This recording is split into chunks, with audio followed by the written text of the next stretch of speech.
Let's go back to the Gemara. There was one more person that was remembered on Rosh Hashanah, and that is Sarah Imenu.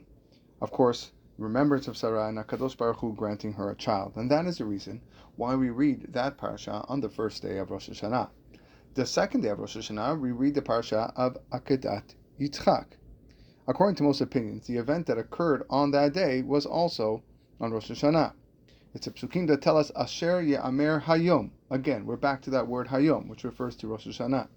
HaKadosh Baruch Hu promised that he would remember this act of Abraham sacrificing his son on the day of Rosh Hashanah, and therefore our service on Rosh Hashanah pivots on Akedat Yitzchak. Everything on Rosh Hashanah comes back to Akedat Yitzchak. The head of a sheep placed on our table is not only to reflect our desire to be like the head and not the tail, but also as a remembrance of the binding of Yitzchak. The shofar we sound will be from a ram, even though the horn from any animal is kosher. That too is also to remind us of Akedat Yitzchak.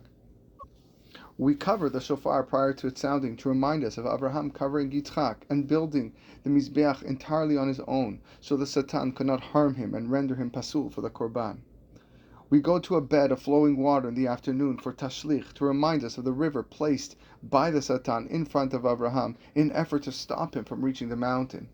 In fact, in the section of Zichronot during Musaf of Rosh Hashanah, we call on HaKadosh Baruch Hu to remember Akedat Yitzchak and to be merciful with us in the merit of Abraham and Yitzchak Avinu.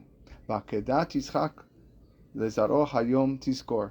And the binding of Yitzchak on behalf of his descendants, may you remember it today. Nobody asks why we read about Akedat Yitzchak on Rosh Hashanah. It's obvious.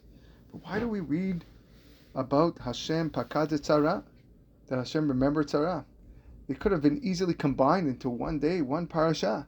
What would we put in the first day instead? We could have just read about the creation of the world, since the creation of Adam HaRishon took place on Rosh Hashanah.